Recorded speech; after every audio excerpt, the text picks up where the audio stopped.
درود میگویم با بیننده عزیز و دوست داشتنی تلویزیون سفینه.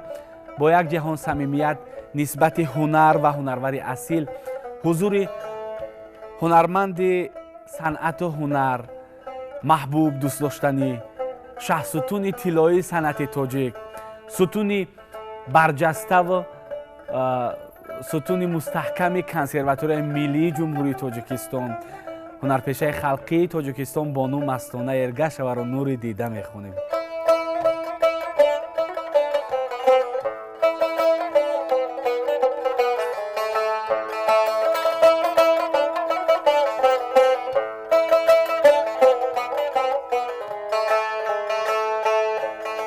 زیدوری تا بکی ما را چنین محجور می‌داری، زیدوری تا بکی ما را چنین محجور می‌داری. وگر نزدیک می آیم تو خود را دور می‌داری. طبیبی من تویی اما مرا بیمار می‌خواهی، طبیبی من تویی اما مرا بیمار می‌خواهی. دوایی من تویی اما مرا رنجور می‌داری، دوایی من تویی اما مرا رنجور می‌داری.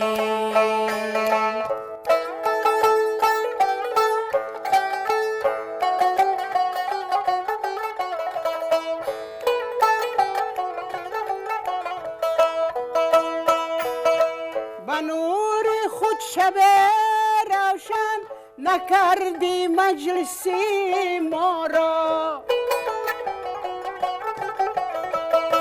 به نور خود شب روشن نکردی مجلسی ما را. چراغی آشنایی را چرا به نور می‌داری، چراغی آشنایی را چرا به نور می‌داری.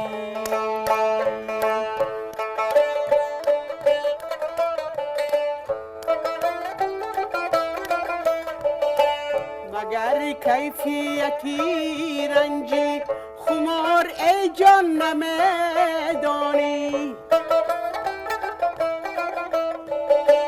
مگر کیفیتی رنجی خمار ای جان نمی‌دانی.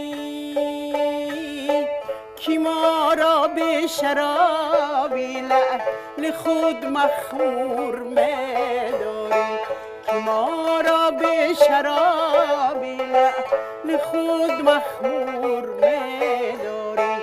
زیدوری تا بکی ما را چنین محجور می‌داری. وگر نزدیک می آیم تو خود را دور می‌داری.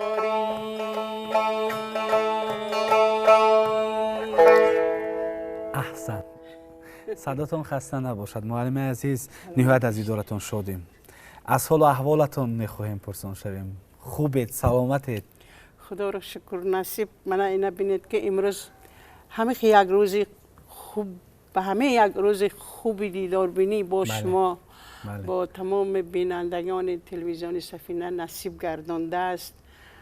بسیار شادم، بسیار خوشبختم. مشتاق دیدارتون شدیم و امیدوارم بیننده عزیز نیست. بله. خیلی از حضورتون افتخار داریم. تشکر. چون همیشه خیلی زیبایید. صدا زیبا، سیما زیبا، نوازش زیبا. تشکر. و این همه زیبایی ها توأم افتاده و مستانه ارگش و مهمانی برنامه ما شده. خوش آمدید باری دیگر. سلامت خب باشید. اگر مستانه ارگش و هنر رو انتخاب نمیکرد، جاده هنر رو، پس چی جاده رو انتخاب میکرد؟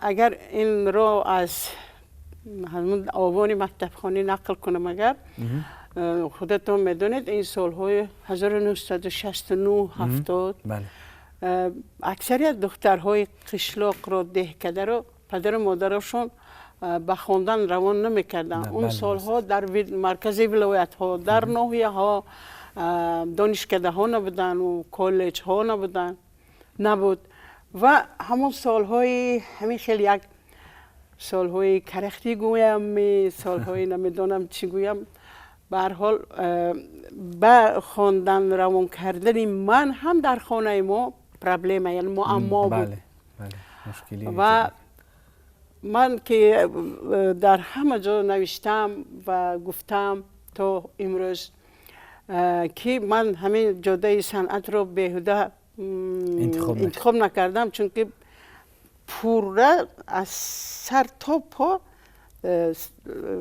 فدایی همین کسب بودم. از خوردیم همون خودم رو شناختم که به همین کسب دل داده بودم و صنف های در مکتب میان صنف های 8-9 میخواندم. بعد پدر و مادرم به حد ممانعت کردن. بعد خود به خود میگفتم اگر رفت و به همین کسب در همین یعنی که دانشگاه صنعت خواندن اگر نمونن، من البته معلمه زبان و ادبیات میشوم گفته آرزو میکردم. چون با شعر و سرود ذوق داشته. بله اکنون خودتون میدونید سرآیندگی با شعر بسیار هم بستگی دارد، به همدیگر تصور کرده نمیشه. مثلا اگر شعر خوانید و به موسیقی شعر میشه، یا موسیقی نوازید به سخن و موسیقی خالی میشه، آهنگ میشه.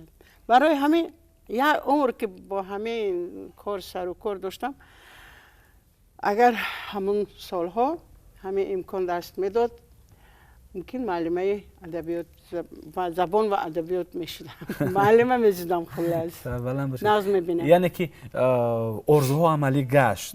و شما خود را خوشبخت میحسابید. بله خوشبخت جهانم. خوشبخت باشید. خب اگر میدونیم که مثلا دنیا رو دیدید در بند هنر، دنیا رو با هنر تسخیر کردید و معرفگری صنعت تاجیک و معرفگری هنری اصیل گشتید، ولی گمانم این همه آخری کار نیست. بله امروز باز به شاگردان هنر و نازکی های هنر می آموزید. بله بسیاری ها همه در ساحه ما کار کردگی ها و فعالیت کردگی ها با همون مثلا سرایندگی با همون سرایندگی کارشون رو به انجام میرسونن. یعنی تمام دیگر در این ساحه کار نمیکنن. خوشبختانه من خیلی انسانی خوشبخت بودم که بعد من از سال 1978 تا سال 2003 25 سال در کمیته رادیو و تلویزیون در انسمبل شش مقام کار فعالیت کردم. بعد اینو ببینید یگان روز استراحت نکرده به بخت من کنسرواتوری ملی تاجیکستان شده. من بیهوده شخصیتونی مستحکم کنسرواتوری شما رو نام نبردم. تشکر. بعد اینو ببینید که وقتی که یعنی که سابقه کاری هر یک سراینده 25 سال است، وقتی که همون پر شد من فکر کردم رفته خانه به مشتگستم ده. نه خوشبختانه شادروان زندایات طلب خوجه ستارف مرا نگذاشتن که در خانه ششته باشم و مرا دعوت کردن بردن برای تشکیل کردن کنسرواتوری تاجیکستان. اول در دانشگاه صنعت در یک جای بسیار تنگ به هر حال کار کردیم در همونجا تشکیل شد. انا بعد سال 2003 بود. سال 2005 با ما همین حاضر جایی که مثلا از همه مرکز شهر، از همه جای خوشروترین زیباترین در روبروی بینای عجیب هم هست و هم بینای کنسرواتوری. در روبروی بنا یک باغ بسیار با شکوه زیبا، باغ کروش کبیر باز کردن، بنیاد شده است. باور کنید به واسطه پیشوای معظم ملت. بله بله بله. از تیرزده نگاه میکنم، حالا اینقدر برگا گل ها شکفتگی نه، با وجود چنان زیبا است که یعنی که چون روبروی کنسرواتوری ملی است، الهام دانشجو رو بیدار میکنه. بله، الهام آموزگاران رو. بله بله، الهام مثلا آموزگاران رو نیز بیدار میکند و از اون زیبایی ها حالی خدا خواهد من بهار شود و درخت ها برگ شویند، گل ها شکوفند. من نمیدونم وای باغ چگونه میشود، بهشت. بله، سربلند باشه. برای همین باور کنید که انا گفتم که بعضی همین با شهروندگی کار و فعالیت شد به آنجا میرساند، لیکن از من اینطور نشد. از سال 2003 اینجانب در کنسرواتوری شاگرد تربیت میکنم. سربلند باشید و همین گونه هم باید باشد. بله.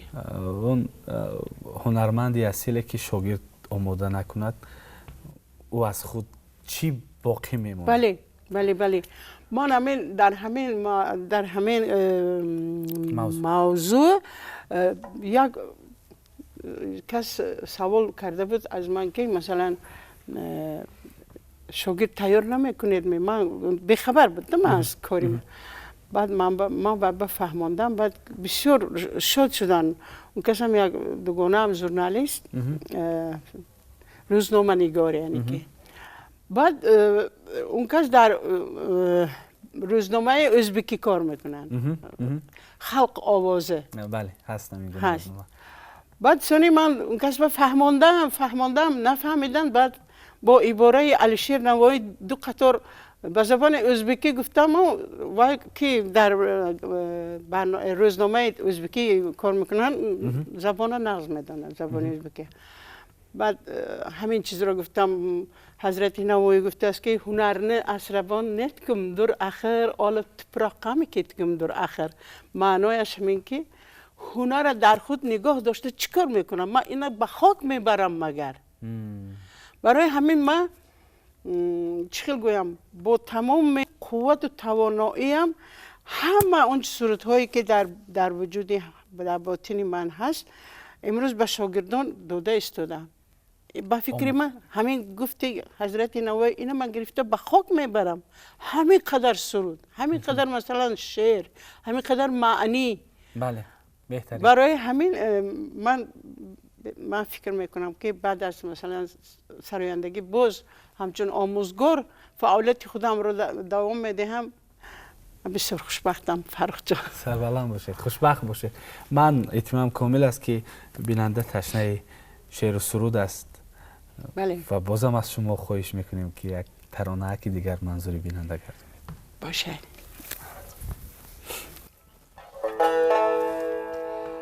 یک سرود از آهنگ های خودم. امشب به کویت عزیز به درد و ارمان می روم، از غنچه های آرزو پر کرده دامان می روم. امشب به کویت عزیز به درد و ارمان می روم، از غنچه های آرزو پر کرده دامان می روم.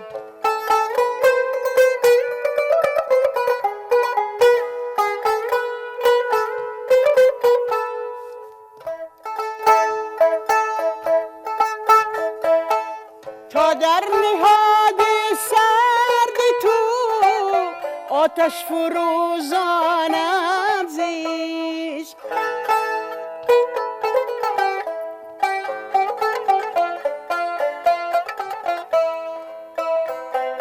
بنیاد بی‌مهری تو را یک لحظه سوزانم زیست، بنیاد بی‌مهری تو را یک لحظه سوزانم زیست.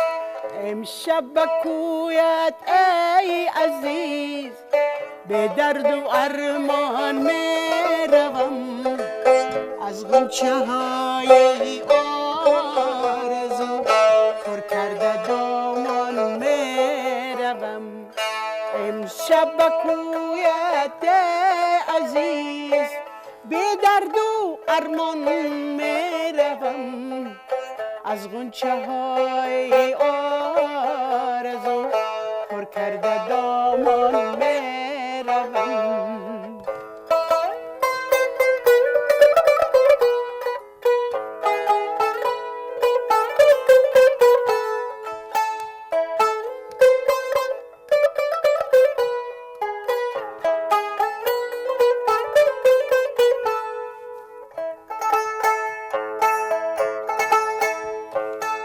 تا اینکه یک شب تا سحر با شعر افسونت کنم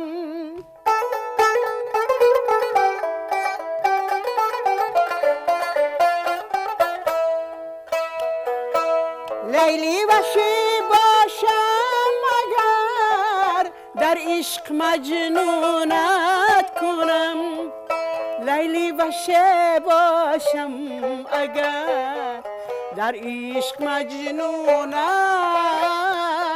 کنم امشب به کویت عزیز به درد و ارمان می روم از غنچه های آرزو پر کرده دامان می روم امشب به کویت عزیز به درد و ارمان می روم از غنچه های آرزو پر کرده دامان می روم از غنچه های آرزو پر کرده دامان می روم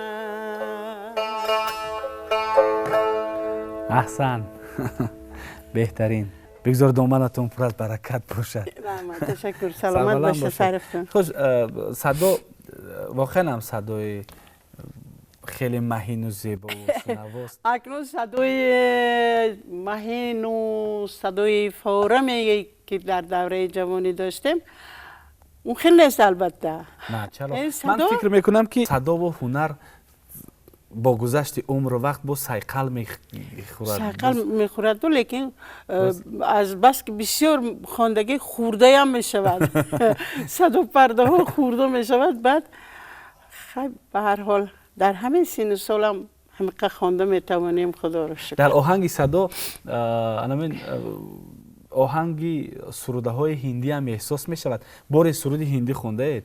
بله بسیار خوندم چون که همون گفتم که در سالهای جوانی همون سالهایی که ممکن ما هم ستاره بودیم بیخبر ماندیم شما تا هنوز ستاره نه شنونده های ما هواداران ما به حد بسیار بودن به حد به معرکه ها و به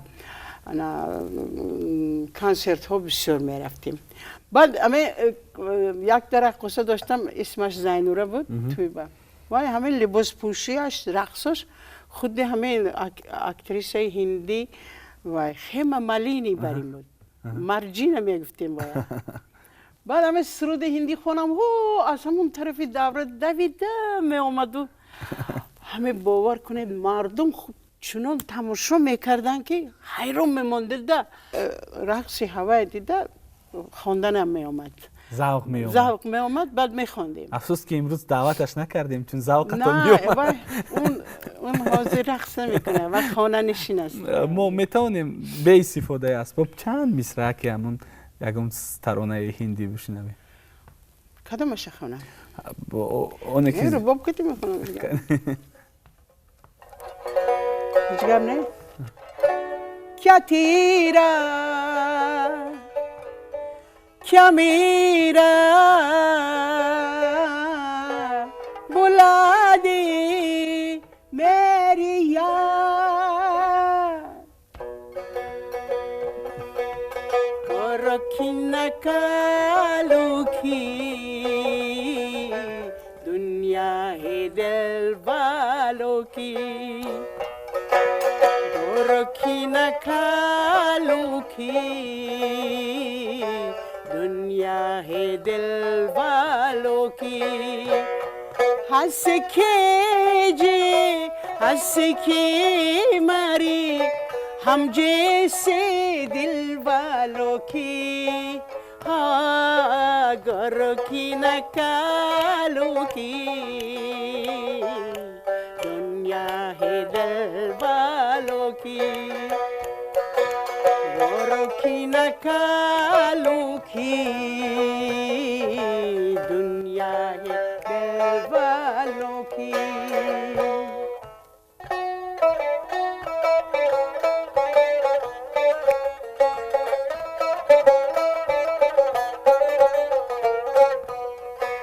گلی گلی میں گیت ہمارے گنجے صبح شام ہم دیتوں کے سودا برہی یہی ہمارا تم نہ سونا نہ چندی گیتوں سے ہم کو پیار نہ سونا نہ چندی گیتوں سے ہم کو پیار گورو کی نکالوں کی دنیا ہے دل والوں کی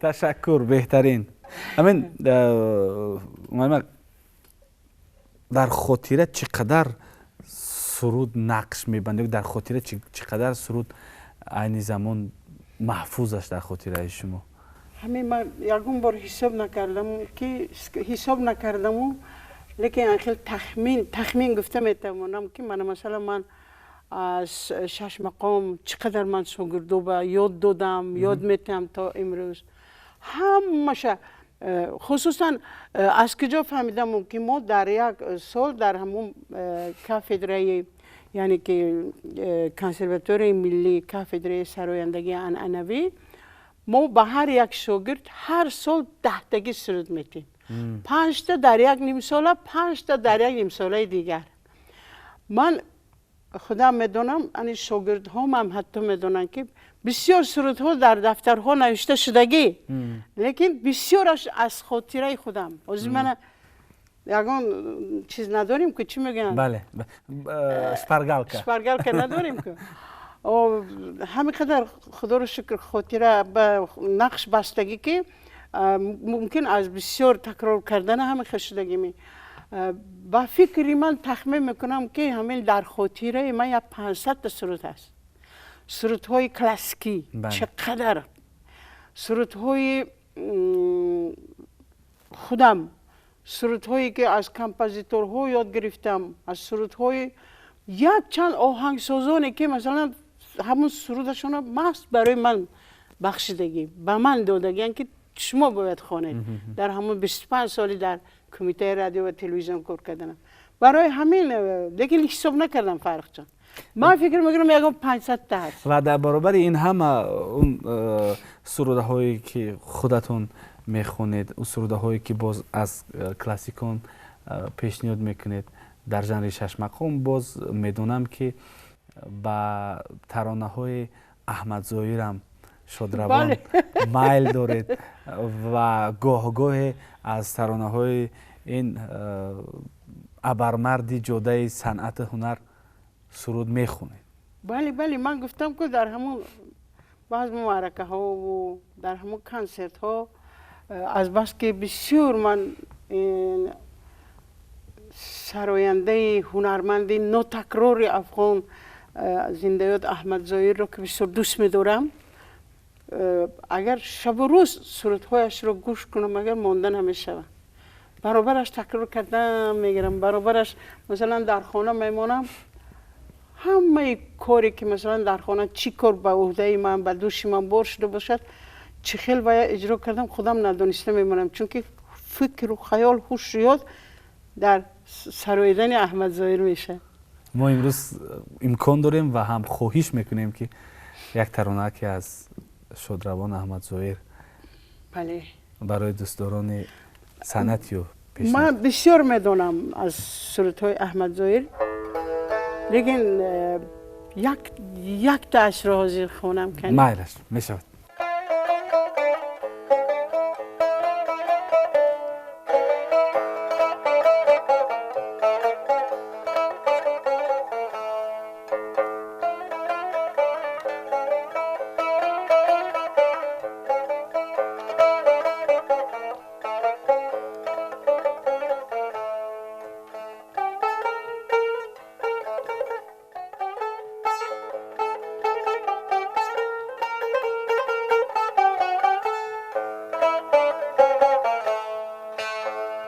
تو با منی، تو با منی، تو با منی، تو با منی، تو با منی، تو با منی، چو روح من، چو قلب من، تو در تنی، ای دور ای محال، ای دور ای محال، در عالمی خیال، تو با منی، تو با منی، تو با منی، تو با منی، تو با منی، تو با منی.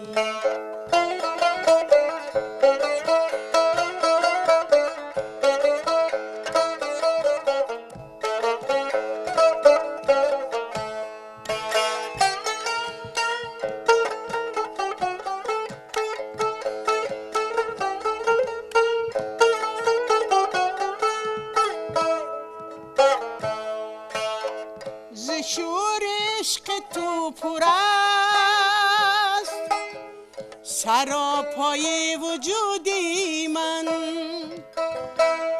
ز شور عشق تو پر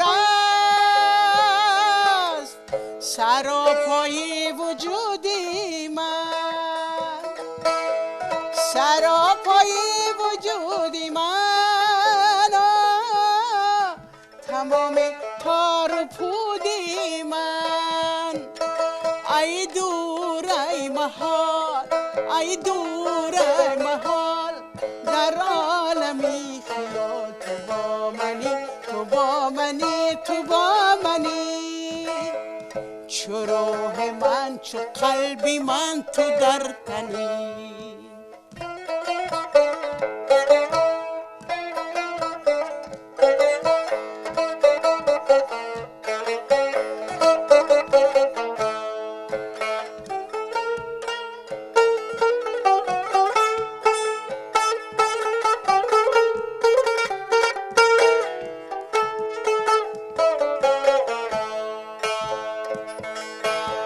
شبانگاهان که بر یادی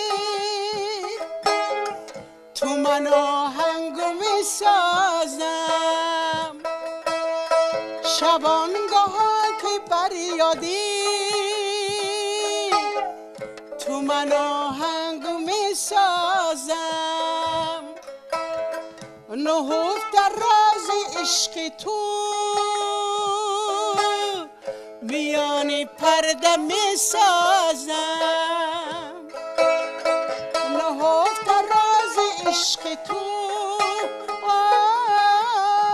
میان پرده می سازم، ای دور ای محال، ای دور ای محال، در عالمی خیال، تو با منی، تو با منی، تو با منی، چو روح من، چو قلب من، تو در تنی، ای دور ای محال، ای دور ای محال، در عالمی خیال، تو با منی، تو با منی، تو با منی، تو با منی، تو با منی، تو با منی. تشکر، تشکر، خیلی عالی، خیلی عالی. خوش معلم عزیز، چون شما که مادر هستید میخواهم بدانم که من چه خصلت‌های مادر خویش رو در خود میبینید؟ البته مادری من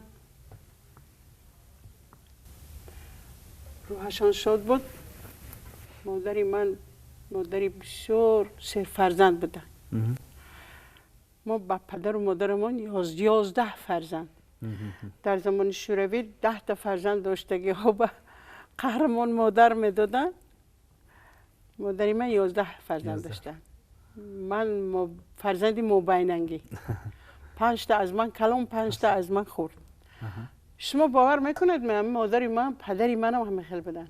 همه 11 فرزند رو با یک چشم نگاه میکردن. به همه ما یک خیلی اهمیت میدادن. خصوصا مادرم. اگر در عائله مادر زنی بسیار عاقله باشد، بسیار بافهم، با فراست باشد، اگر و 20 فرزندم باشد، هیچ وقت در همون عائله بین فرزندان جنگ نمیشه. بله. یا دیگر نافهمی نمیشه. درست. ما همیشه از بس که مادرم بسیار زن عاقله بودن، در عائله ما بسیار خوب، بسیار شیرین زندگی میکردیم. عائله خوب داشتیم. ما همه با فکر من یک خصلت مادرم من با گذشتگی و یا بسیار دستکشاد بودن. دستکشاد. سخی بودن. سخی بودن. همه آخرین کرتشون هم اگه در کار باشه پرشان اگه میدادن. همه خیلی دستکشاد زنی سخی بودن. با فکر من اون سخاوتمندیشون. اون سخاوتمندیشون کم من با گذشتگی خیالم. سربلند باشید. شما واقعا هم سخاوتمندید، چون امروز اینقدر با مردم شادی و نشاط میبخشید، ترانه های پر از مضمون میبخشید و ما نیت آرزویی رو نداریم که بگذار که همون قله های بلندترین مراد نصیبتون گردد و بگذار که سالیان زیاد در خدمت مردم باشید و به مردم شادی و نشاط ببخشید. ما از حضورتون افتخار داریم، چون گفتیم احترامتون میکنیم، دوستتون میداریم و گمان میکنم با شوندن چند مصرع وصایف مادر با بیننده خیر و خوش میکنیم. باشد. من همین نصیب باشد اگر باز یا با دیگه میگم نصیب باشد اگر همین در روز مادر یک سرود نو خواندنی.